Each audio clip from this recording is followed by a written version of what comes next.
సంవత్సర స్వాతంత్ర దినోత్సవ శుభాకాంక్షలు. దీన్ని ఏమంటారంటే వజ్రోత్సవం అంటారా? 75వ సంవత్సరాన్ని వజ్రోత్సవాలు అంటారు. మరి ఎందుకో తెలియదు కానీ ఈ సంవత్సరం అంత వేరుగా నాకు కనపడలేదు. ఈ స్వాతంత్ర దినోత్సవం అంత బాగా జరుగుతున్నట్టుగా నాకు కనపడలేదు. 50వ సంవత్సరం తీసుకొని ఎవరిది ఎలాగే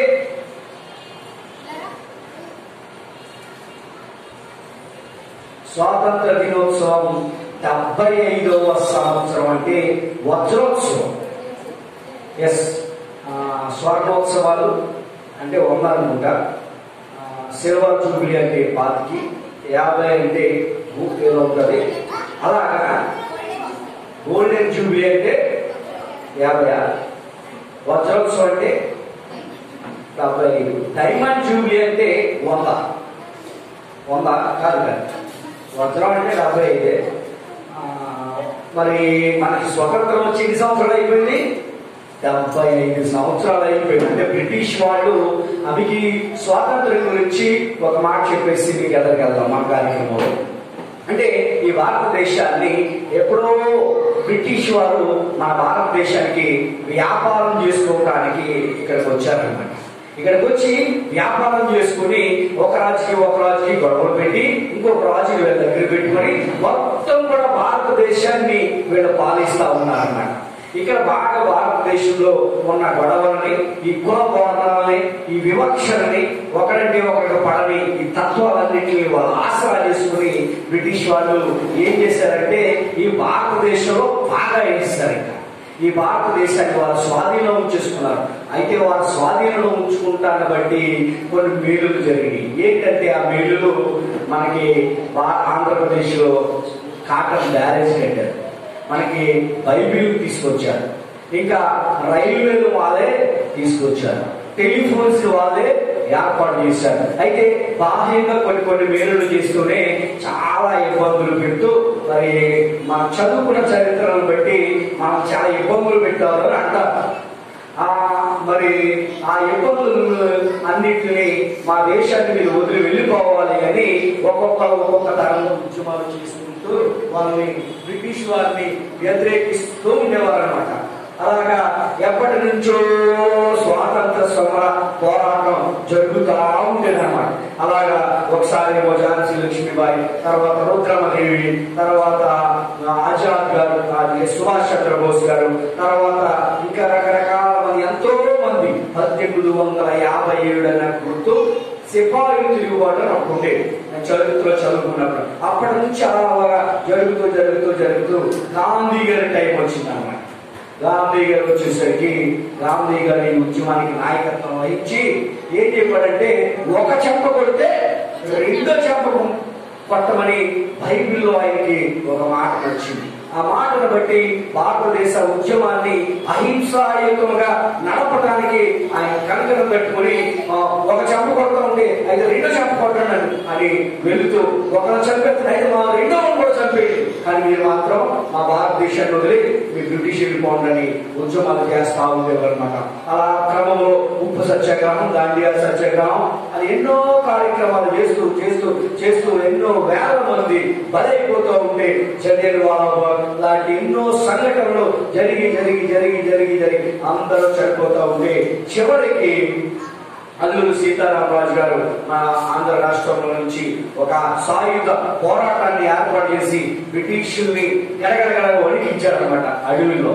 అది అల్లూరి సీతారామరాజు అనే స్టోరీలో కృష్ణ గారు, సూపర్ స్టార్ కృష్ణ గారు చాలా అద్భుతంగా ఫిల్మ్ తీశారనమాట.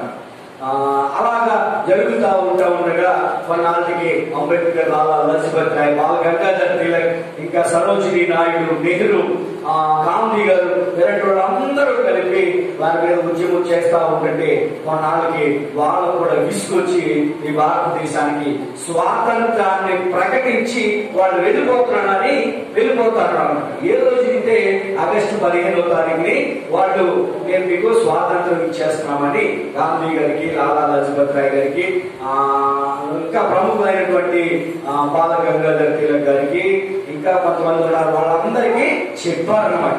అయితే ఎప్పుడు వెళ్ళిపోతున్నారు వాళ్ళు? 1947 సంవత్సరంలో మేము వెళ్ళిపోతామని చెప్పారు.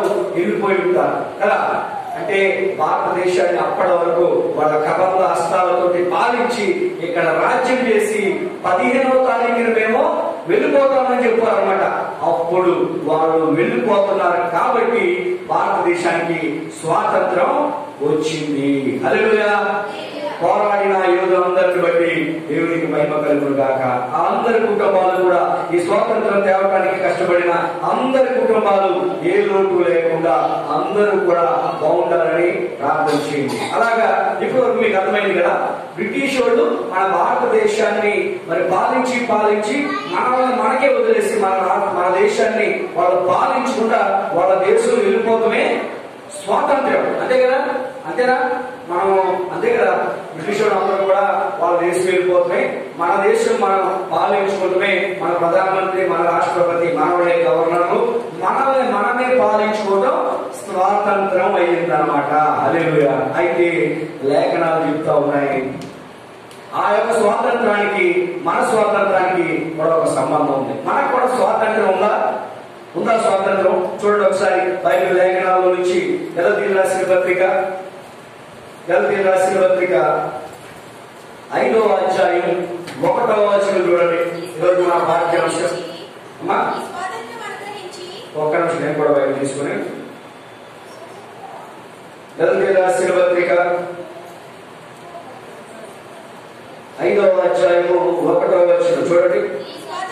ఈ స్వాతంత్రం అనుగ్రహించి క్రీస్తు మనలను స్వాతంత్రులుగా చేసి ఉన్నాడు. కాబట్టి మీరు స్థిరముగా నిలిచి మరలా ధ్యాసముల కాడి కింద చిక్కుకొనకూడి.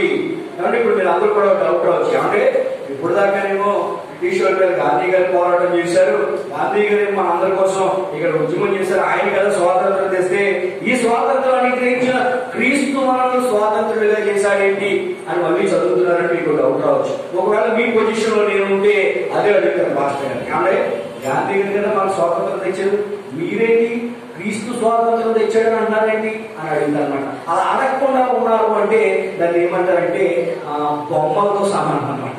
అడగాలి, ప్రశ్న చేయాలి. మనకి ఏదైనా తప్పు అని ఎవరైనా అడగండి, ఎందుకు తప్పు, నేను ఏం చేశాను అని అడగాలన్నమాట. అలా అడిగితేనే అది మనిషికి మామూలుడికి తేడా అనమాట. అంటే గుడ్డికి మనిషికి తేడా అదే. పశువులే పశువు అన్నాడు అని అన్నాడు అడుగుతుంది, అడు కొట్టే దెబ్బేస్తున్నకు కొట్టాడు కదా అని అడుగుతుంది. అదే మనిషిని నడవను అని అడిగా ఉంటే నువ్వు అడుగుతావు కదా, నేను ఇంటికి నడవాలి, పక్కన కావదుగా లేదు అని అంటాం కదా, మనిషి మాత్రమే అన్నాడు. అలాగా భుజం చేసి నడవడు అని అన్నాడు, నీకు అడ్డుంటే నాకు చెప్పాలి, అయితే పక్క నుంచి వెళ్ళాలి. భుజంగా కొడతానంటే మనిషి అడిగాడు కదా, అడిగేవాడే మనిషి అనమాట. అలా అడగాలన్నమాట, క్వశ్చన్ చేయాలి, ప్రశ్నించాలి ఖచ్చితంగా. అంటే గాంధీ గారు మనకి స్వాతంత్రం తెచ్చారండి, బ్రిటిష్ వాళ్ళు ఇచ్చారు, కొత్తగా ఈ క్రీస్తు మనకి స్వాతంత్రం అనుగ్రహించడం ఏంటని మీకు డౌట్ రావచ్చు. వచ్చిందా? నాకు గతంలో వచ్చింది.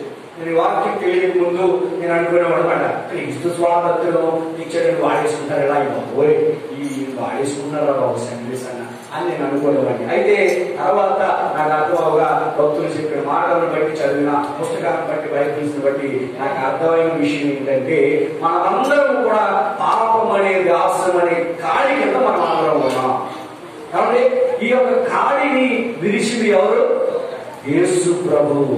ఆయన మరణపు ముళ్ళును విరచడాన్ని బట్టి మనం అందరము కూడా స్వాతంత్రమయ్యాం. హల్లెలూయా.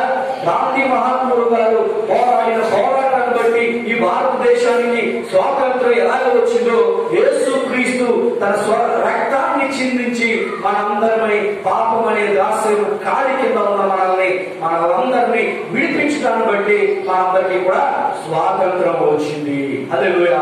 మనందరం కూడా మన యొక్క పాపాలలో మరి ఉండగా దేవుడు తన రక్తాన్ని ఇచ్చి మనందరినీ విమోచించాడు. అది మనం తెలుసుకొని యేసు ప్రభు నా కోసం, నేను చేసిన పాపాల కోసం, నేను పడ్డ తప్పుల కోసం ఆయన మరణించాడంట. ఇకపై నేను ఎప్పుడు కూడా ఆ పాపాలను చేయను, ఆ పాపకు చూపులు చూడను, ఆ పాపకు పనులు చేయనని ఎప్పుడైతే దేవుని దగ్గర మాట తీసుకొని వాటిని విడుదల పెట్టి దేవుని యొక్క రాజ్యానికి వారసులు అవ్వడానికి మనం అందరము కంకణం కట్టుకుంటామో, దేవుని బిడ్డలుగా మారుతామో, అప్పుడే మనము నిజమైన స్వాతంత్రము. హల్లెలూయా. ఈ భారతదేశంలో మీకు కోసం బాగా మీకు అర్థమయ్యేలాగా వివరిస్తాను. మీరు కూరలు బాగా ఉప్పు వేసారు అనుకో, ఆడవాళ్ళు ఎక్కువ ఉన్నారు కాబట్టి ఆడవాళ్ళ భాషలో చెప్తారు. మీరు కూర ఉండాలండి, చక్కన కూర ఉప్పు వేసారనుకో మీరు ఆ కూర ఉప్పు తినే వరకు మీరు చూస్తారనమాట. అనుకోకుండా మీరు టేస్ట్ చేసినప్పుడు ఆ ఉప్పు వేస్తారు కొంచెం అని అనుకుంటారు, అంటే అది తప్పు జరిగింది కదా. తర్వాత అది పెట్టిన తర్వాత మీ భర్త కానీ లేదా మీరు ఇచ్చిన వాళ్ళు కానీ ఉప్పు కూడా ఎక్కువైపోయింది అని అనే వరకు కూడా మీ మనసులో ఇలా ఉంటుంది. అవునా? అదేంటంటే పాప భీతి అనమాట. మనం ఏదైనా పాపం చేస్తే ఆ భీతి మనకు ఉంటుంది అనమాట. ఇదివరకు మీ అందరికీ తెలుసు, రైల్లో ప్రయాణం చేసేవాడు. నేను ఎప్పుడు కూడా అనుకుంటా ఉండేవాడిని, నేను ఏదైనా ఊరు వెళ్తున్నప్పుడు ట్రైన్ టికెట్టుకునేవాడిని. కానీ ఎప్పుడు కూడా టీసీ నన్ను ఒకసారి కూడా టికెట్ ఏది అని అడగలేదు.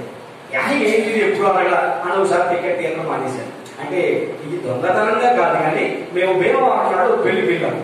లారెన్స్ మా ఫ్రెండ్ వాళ్ళ చెల్లి పెళ్లికి వెళ్ళాం. మేము కరెక్ట్ గా భోజనాలు చేస్తా ఉన్నాం. ట్రైన్ తనకు బయలుదేరిపోయింది. ట్రైన్ వెళ్ళిపోయింది, మళ్ళీ వెళ్ళిపోయిందంటే సాయంత్రం 5 గంటల దాకా ట్రైన్ లేదు. వెళ్ళిపోదామని ఒక 5 టగటగట అన్నాలు గడిగేసుకుని పరిగెట్టుకుంటా రైల్వే స్టేషన్ కి వెళ్ళకుండా రన్నింగ్ లో ఉన్న ట్రైన్ ఎక్కేసాం. టికెట్లు తీసుకోలేదు. ఆ పరిస్థితుల్లో మాత్రమే మేము టికెట్లు తీసుకోలేదు. కూర్చున్నప్పటికీ టికెట్ తీసుకోలేదు అని అనుకుంటాం, కంగారు పడతాం, అటు సూత్రం ఇటు సూత్రం కంగారు పడతాం. మీరు చెప్తే నమ్మరు, మంచిలో వచ్చేసరికి తక్కువ తీసి వచ్చేసి మా గుండెలు తప్పడం అంట. ఈ లోపల మా బాగా చేయడం ఒక ఓటు అనమాట. వచ్చి చేయడం తక్కువ వెనకాల నుంచి వెళ్ళిపోయి తీసి అక్కడి నుంచి మా అందరికీ టికెట్లు తెచ్చేసాడు. మీరు ఒక టీసీ వచ్చి టికెట్ లేదంటే లేవా ఇచ్చేసి మనవాడు గట్టిగా మాట్లాడుతుంటే మేమన్నాం, అంత లేదు కానీ టికెట్ లేవా, దిగిపోమంటే దిగిపోతాం, నువ్వు చెప్పి అంత ఇదేం లేదని మేము అందరం కోరడు కాబట్టి కొంచెం రమస్గానే ఆడుతుంటే మేము దిగిపోతాం, నేను జైలు కట్టుకుంటున్నాడా అని ఆయన దింపేసి ఎలా దిగిపోయాడు. ఏమంటే మాకు అప్పుడు చాలా భయం వేసింది. అంటే ఎక్కడ తీసుకోలేనంతసేపు కూడా పాప భీతి భయము వేస్తానే ఉంది. చాలా భయపడిపోయారు. అలాగే మనలో పాపం ఉంటే ఏమవుతుందంటే భయము పడతానే ఉంటామా. ఫర్ ఎగ్జాంపుల్ మనము ఏదైనా బైక్ లాంటి బాగా వెళ్తుంది. బండి మనం సిగ్నల్ దగ్గర ఆపకుండా వెళ్ళిపోయామనుకో వెనక పోలీసు వస్తాడేమోనని ఇలా చూస్తా ఉంటాం. అవునా? అది బండికి తెలియదు. బండి తెలిసి బండి తోలి కూడా అందరికీ తెలుస్తూ ఉంటారు. మనం మాస్క్ పెట్టుకోలేదనుకో, ఇప్పుడు బాగా మీకు అర్థమవుతుంది. ఒకవేళ మాస్క్ లేకుండా బయటికి వెళ్ళామనుకో, పోలీసులు ఎవరైనా పోలీసులు ఎవరైనా వారు సొంత పని మీద వస్తే నా గురించి వచ్చాడేమో అని వెంటనే చెయ్యిలా పెట్టేసుకుంటాం కదా. అవునా? అలాంటి పాప భీతి ఉంటుంది అన్నమాట. మనలో పాపం ఉంటే ఏముంటది? పాప భీతి ఉంటది. అయితే ఎప్పుడైతే మన పాపాలను ఒప్పుకొని వాటిని విడిచిపెడతామో అప్పుడే మనము స్వాతంత్రులమవుతాము. ఈ యొక్క మందిరంలో ఉన్నటువంటి ఈ యొక్క క్రైస్తవ విశ్వాసులు అందరూ కూడా వారి యొక్క లోక ఆశలు పాపాలన్నీ కూడా విడిచిపెట్టేసి దేవుని దగ్గరికి వచ్చినందుకు వారందరూ కూడా స్వాతంత్రులు. వారందరికీ స్వాతంత్రం ఎవరు అనుగ్రహించాడు? ఈ పాపం అనే కాడి మీద ఉన్న మనందరినీ కూడా దేవుడు విడిపించినందుకు మనకు అనుగ్రహించింది స్వాతంత్రం యేసు ప్రభు. హల్లెలూయా. ఈ సందర్భంగా నాకు పాట గుర్తొస్తుంది. భారతదేశమా నా యేసుకే, ప్రియ భారతదేశమా నా యేసుకే, నీకు సొంతం చేయాలన్నది నా ధ్యేయము, నీకు సొంతం చేయాలన్నది నా ధ్యేయము.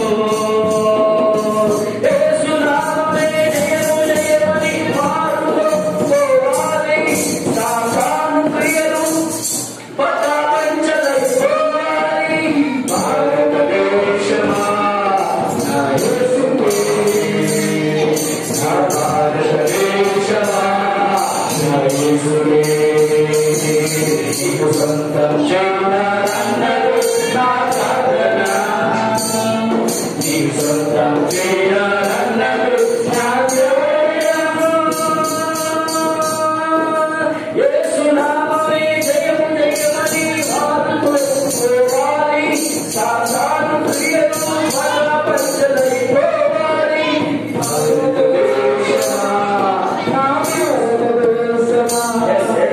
Hallelujah. భారతదేశమా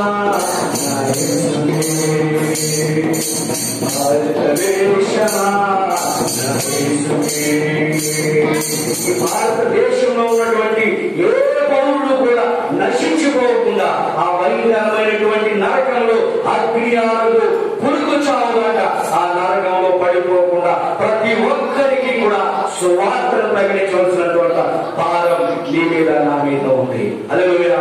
మనం ఏదైనా చక్కని విషయం తెలిసిందనుకో ఏమండి, మనందరికీ కూడా మన యొక్క అకౌంట్ లో అమ్మ ఒడి డబ్బులు 10,000 పడతాయనుకో, ఏమండి మీరందరూ కూడా పక్కింటి వెళ్ళి ఏం చెప్తారు, 10,000 రూపాయలు పడిపోయాక అకౌంట్ లో అమ్మ ఒడి డబ్బులు అని ఎంత ఆనందంగా చెప్తాము. మంచి జరుగుతుందన్న విషయాన్ని పక్కోళ్ళకి చెప్పడానికి నువ్వు ఎంత ఉపయోగ పడుతూ ఉన్నావు. నువ్వు అనుభవిస్తున్నటువంటి ఈ రక్షణ ఆనందం, నువ్వు పొందుకుంటున్నటువంటి ఈ రక్షణ ఆనందం ఇతరులకు కూడా మరి పరిచయం చేయవలసినటువంటి అవసరం నీపై ఉంది. పౌలు చెప్తా ఉన్నాడు, సువార్త ప్రకటించకపోయే నాకు గొప్ప శ్రమని. నువ్వు కూడా ఈ భారతదేశంలో ఎవరు కూడా నరకంలోకి వెళ్ళకుండా, ఈ భారతదేశంలో ఎవరు కూడా నశించుకోకుండా, నశించే గుంపులో లేకుండా యేసుని ఎదుర్కొనే గుంపులో చేర్చాలని నీ ఇంటి వారిని, నీ పక్క వారిని, ఇరుగు పొరుగు వారిని, నీ స్నేహితుని, నీ మందిరంలో ఉన్న వీళ్ళందరినీ కూడా స్వాతంత్రులుగా చేయాలని కోరుకుంటా ఉన్నాం. ఏ పాపం అనే ధ్యాస కింద విడవబడి వారందరినీ కూడా యేసు ప్రభువు బిడ్డలుగా, విశ్వాసులుగా మార్చడమే మన యొక్క విధి అయినది. హల్లెలూయా. ఒకసారి స్వాతంత్ర్యం గురించి బైబిల్లో కొన్ని లేఖనాలు ఉన్నాయి, అవి మన పరిశీలన చేద్దాం. ఒకసారి చూడండి, 2వ సమూయేలు గ్రంథము 19వ అధ్యాయము 43వ వచనం. అందుకు ఇశ్రాయేలీయుల వారు, రాజుల మాకు పరిపాలనలున్నవి, మీకంటే మేము దావీదునందు అధిక స్వాతంత్ర్యము గలవారము, రాజులు తోడుకొని వచ్చేటను గురించి మీతో ముందుగా మాట్లాడితిమి. చాలు, మాకు రాజు మీకంటే మేము దావీదునందు అధిక స్వాతంత్ర్యము గలవారమంట. బైబిల్లో కూడా స్వాతంత్ర్యం గురించి చాలా వచనాలు ఉన్నాయి. దావీదునందు అధిక స్వాతంత్రము కలవాలన్న, అలాగే మనము కూడా క్రీస్తునందు అధిక స్వాతంత్రంగా ఉండాలన్నమాట. ఆయన కుమారుడు మీ యొక్క తండ్రి దగ్గర మీకు ఎంత స్వాతంత్రం ఉంటుందండి, ఉంటుందా? అలాగే మన తండ్రి దగ్గర మన అందరికీ కూడా అధిక స్వాతంత్రం ఉండాలి. కానీ దాన్ని దుర్వినియోగ పరచుకోవడం. మరి కుమారుడే స్వాతంత్రుడిని అది లోకనాథ ఎదురు కనిపిస్తారు. చూడండి, 1వ దినవృత్తాంతాల గ్రంథం 5వ అధ్యాయము 1వ వచనం. ఇశ్రాయేలీయులకు తొలిచూలు కుమారుడైన రూబేను కుమారుల వివరము ఇతడు జ్యేష్ఠుడైండెను గాని తన తండ్రి కొడుకును అడ్డుపరిచినందున అతని జన్మ స్వాతంత్ర్యము ఇశ్రాయేలు కుమారుడైన యోసేపు కుమారులకు ఇవ్వబడెను. హల్లెలూయా. కాబట్టి యోధా గారు, రూబేను గారు మరి తప్పు చేశారు కాబట్టి ఆయన యొక్క ఇశ్రాయేలు గోత్రంలో నుంచి రూబేను గోత్రాన్ని తప్పించబడి ఏ గోత్రం వచ్చిందంటే యోసేపు గారి గోత్రం ఇచ్చిందంట. చూడండి, అక్కడ ఉంది, యోసేపు కుమారుడికి ఇవ్వబడినట. అడ్డుపరిచినందున అతని జన్మ స్వాతంత్ర్యము ఇశ్రాయేలు కుమారుడైన యోసేపు కుమారులకు ఇవ్వబడెను. ఇశ్రాయేలీయులు 12 గోత్రాలు నాకు అందరికీ తెలుసు. ఆ 12 గోత్రాల్లో పెద్ద కుమారుడు ఎవరైనా యోసేపు అని 12 మంది కుమారుల యొక్క పేరులను బట్టి ఇశ్రాయేలీయులు 12 గోత్రాలు ఏర్పడ్డాయి అన్నమాట.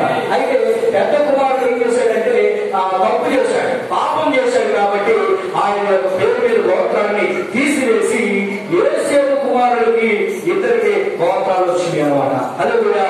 యోసేపు గోత్రము అక్కడి నుంచి కంటిన్యూ అయ్యింది అన్నమాట. నేను ఈ సందర్భంగా గోత్రాలంటే ఒక మాట చెప్తాను. 12వ సంవత్సరం మేము హై స్కూల్ గ్రౌండ్ లో క్రిస్మస్ చేసేవాళ్ళం కదా, అప్పుడు DCY అని క్రిస్మస్ చేసేవాళ్ళం. నాకు బాగా పెడుతుంది, ఆ క్రిస్మస్ లో బ్యానర్ ఉంటుంది అన్నమాట. ఆ బ్యానర్ లో నేను రాయించాను, వెనకాల స్టేజ్ బ్యానర్ లో ఇశ్రాయేలు పాత నిబంధనలు ఇశ్రాయేలీయులకు 12 గోత్రాలు, కొత్త నిబంధనలో యేసు ప్రభుకి 12 మంది శిష్యులు, నేటి యుగంలో DCYకి 12 సంవత్సరాలు రాశారు. హల్లెలూయా.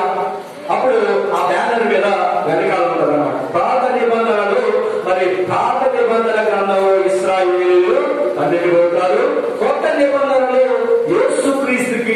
12 మంది శిష్యులు ఈ రోజుల్లో మా టీసీ వారికి 12 సంవత్సరాలు అని ఆ బ్యానర్ మీద రాసినప్పుడు అక్కడికి వచ్చిన వాళ్ళు అందరూ కూడా అన్నారు, మీ పోలిక అదిరిపోయింది అన్నారు. అంటే కొత్త నిబంధన, పాత నిబంధన, పాత నిబంధన, కొత్త నిబంధన నేడు. హల్లెలూయా. ఆ పోల్చడం చాలా బాగా ఉంది, ఆ వివరణ చాలా బాగా ఉందని అప్పుడు చెప్పినప్పుడు చాలా ఆనందమైంది అనమాట. హల్లెలూయా. ఇప్పుడు మనం ఎవరి స్వాతంత్ర్యం రూబేన్ గారి యొక్క యేసత్వ వంశాన్ని తీసివేసి యోసేపు కుమారులకి ఆయన స్వాతంత్రాన్ని అందించాడు. చూడండి, యోసేపు అతని జన్మ స్వాతంత్ర్యము ఇశ్రాయేలు కుమారుడైన యోసేపు కుమారులకు ఇవ్వబడినట. ఆయన జన్మ స్వాతంత్ర్యము యోసేపు కుమారుడైన యోసేపు కుమారులకు ఇవ్వబడేను. తర్వాత చూడండి, మరలా 1వ వృత్తాంతంలో 5వ అధ్యాయము 2వ వచనం. యూదా తన సహోదరుల కంటే హెచ్చువాడయ్యను, అతని నుండి ప్రముఖుడు వెళ్ళలేదు, అయినను జన్మ స్వాతంత్ర్యము యోసేపు దాయను. హల్లెలూయా. జన్మ స్వాతంత్ర్యము యోసేపు గారు పొందుకున్నారన్నమాట. చూడండి, మన రోమీయులకు రాసిన పత్రిక 8వ అధ్యాయం 27వ వచనం. ఏలయనగా సృష్టి నాశనముకు లోనైనదా, దాస్యములో నుండి విడిపింపబడి దేవుని పిల్లలు పొందకు మహిమ గల స్వాతంత్రము పొందులను నిరీక్షణ గలదే, స్వేచ్ఛగాక దానిని లోపరిచిన వారిని మూలముగా వ్యక్తపరిచేను. ఏమంటే నాశనమునకు లోనైన దాస్యముల నుండి విడిపింపబడిన, ఏమంటే దాస్యముడికి లోనైపోతా ఉన్నాం మనం అందరం కూడా. ఒక పాపమని ఖాళీ కిందకి వెళ్ళిపోతా ఉన్నాం మనందరికీ కూడా. మరి ఒక్కొక్క టెంప్టింగ్, ఒక్కొక్కరికి ఒక్కొక్క ఆకర్షిస్తా ఉంటారు. కొంతమంది ఫుడ్ ప్రియులు, కొంతమంది టీవీ ప్రియులు, కొంతమంది సెల్ ఫోన్ ప్రియులు. ఇటువంటి ఏదో ఒకటి వారిని ఆకర్షించేసి దాన్ని వారికి ఎడిట్ చేసుకుంటా ఉంటారు. కొంతమంది అలా చాలా చేయటం ద్వారా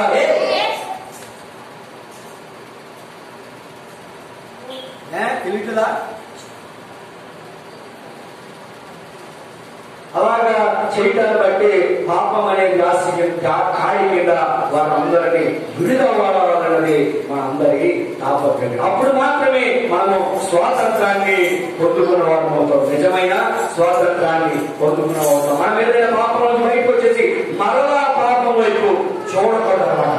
మరలా ఆ పాపం మనం చేయకుండా ఉంటేనే నిజమైన స్వాతంత్రం, దాని అర్థం ఉంటుంది. తర్వాత 9వ కొరింథీ 6వ అధ్యాయం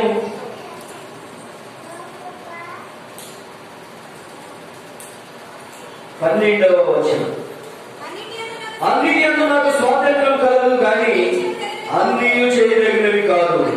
అన్నిటి యందు నాకు స్వాతంత్రం కలదు కానీ నేను దేని చేత లోపరచబడకూడదు. అన్నిటి యందు మనకి స్వాతంత్ర్యం ఉంది. ఏమంటే మనకి భారతదేశంలో అందరికీ కూడా మరి స్వాతంత్రము వచ్చిందన్నమాట.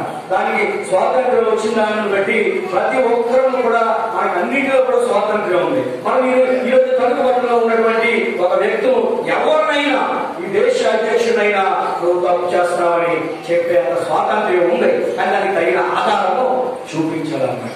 ఎవరినైనా తప్పు చేస్తా ఉన్నవాడిని తప్పు అని చెప్పవచ్చు. నీ యొక్క ఇష్టమైన మతాన్ని నువ్వు అనుసరించవచ్చు, దాన్ని ప్రకటించవచ్చు. అది భారతదేశంలో ఇచ్చినటువంటి స్వాతంత్ర్యం అన్నమాట. అయితే గైడ్ లైన్స్ ని ఫాలో అవ్వాలి. ఆ నియమాలను కొన్ని నియమాలు పెట్టుకున్నారన్నమాట. అదే అవన్నీ పాటిస్తూ మన యొక్క మతాన్ని మనము పాటిస్తూ అవలంబిస్తూ ఇతరులకు ప్రకటించమని ఉన్నది. హల్లెలూయా.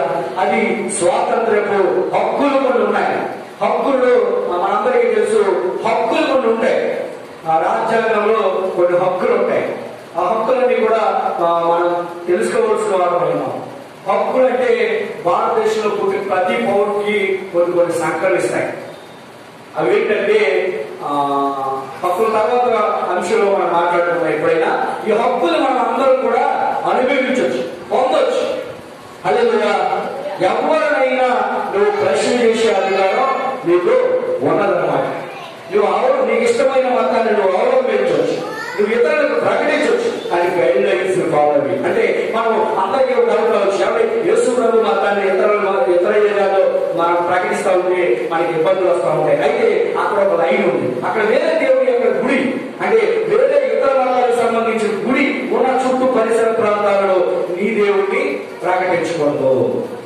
అదొక రూల్, 100 అడుగుల దూరంలో అది చేయాలని రూల్ ఉంటుంది. అవన్నీ పాటిస్తూ మనం చేస్తే తప్పేమి కాదు. హల్లెలూయా, దేవుడిని ప్రకటించవచ్చు. నేను అలాగే వాక్యాలు రాసుకుంటూ వెళ్తాంటే ఒక ఆయన నన్ను అలాగే అడ్డగించాడు. అప్పుడు నేను ఆయన అదే చెప్పాను, ఎవరు చెప్పండి పర్మిషన్ ఉండాలని, ఈ యొక్క స్తంభాల మీద వాక్యాలు రాయాలంటే పర్మిషన్ ఉండాలని నీకు ఎవరు చెప్పాడు? ముందు చెప్పురా. నువ్వు ఏమడగాలంటే నన్ను, నీకు కరెంట్ ఆఫీసర్ కూడా పర్మిషన్ ఇచ్చాడా నన్ను అడగాలి.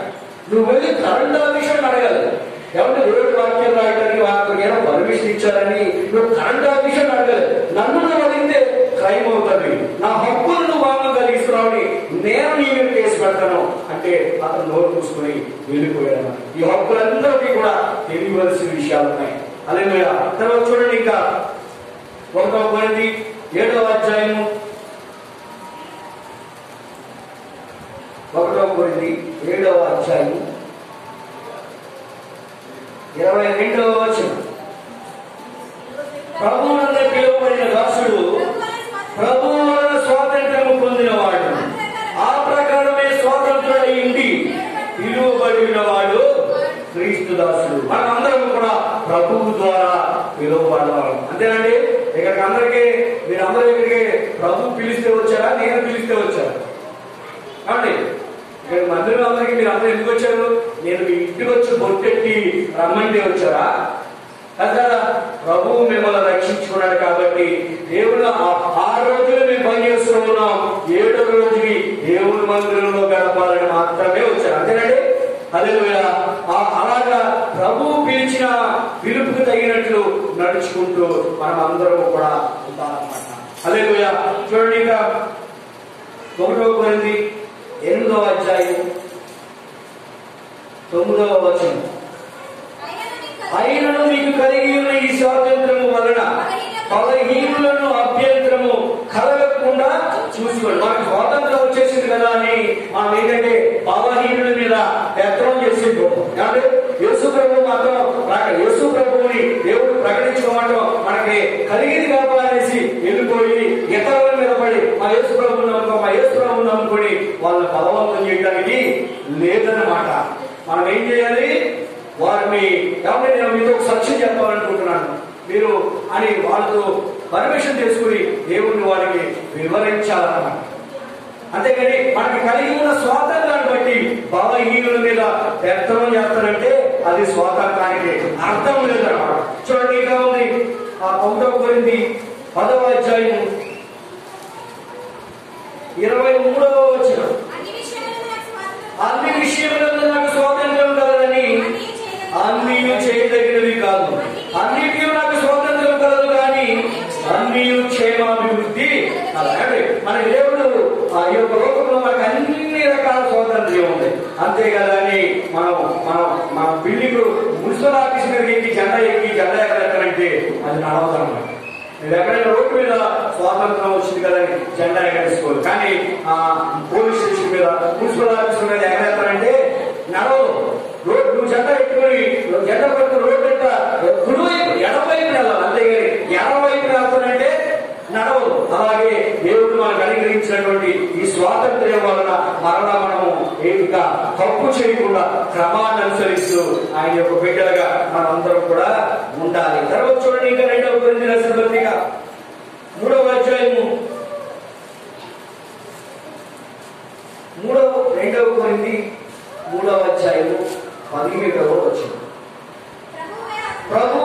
ప్రభువే ఆత్మ, ప్రభు యొక్క ఆత్మ ఎక్కడ ఉండునో స్వాతంత్ర్యం అక్కడ ఉండేది. ఇంకా తమ్ముడు చెప్పండి మీ అందరికీ, ఏమంటే ప్రభువు ఆత్మ ఎక్కడ ఉంటే అక్కడ స్వాతంత్ర్యం ఉంటుందట.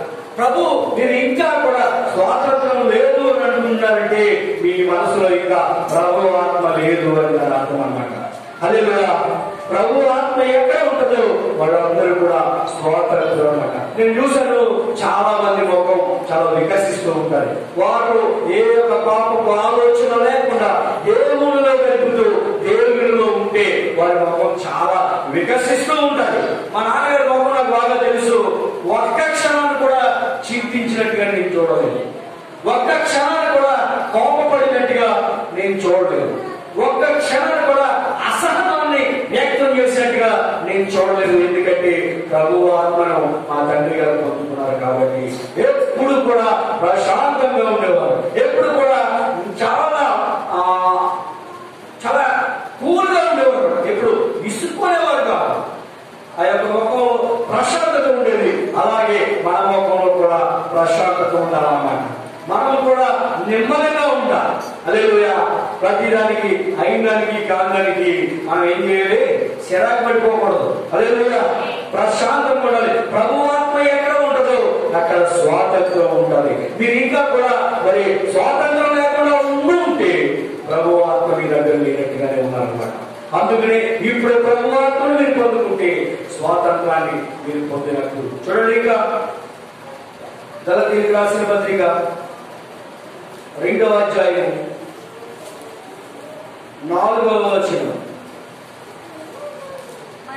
మనల్ని దోషులుగా చేసుకోవాలని క్రీస్తు యేసు వలన మనకు కలిగిన మన స్వాతంత్రమును వేగు చూచుటకు. ఏమండి? క్రీస్తు యేసు వలన మనకి కలిగింది ఈ స్వాతంత్రం. ఇందాక నుంచి మనం అదే అంటున్నాం. ఈ యొక్క స్వాతంత్రం క్రీస్తు యేసు వలన మనకు కలిగింది. గలతీయులకు రాసిన పత్రిక 5వ అధ్యాయం వచ్చు. గలతీయులకు రాసిన పత్రిక 5వ అధ్యాయం 13 చదవండి.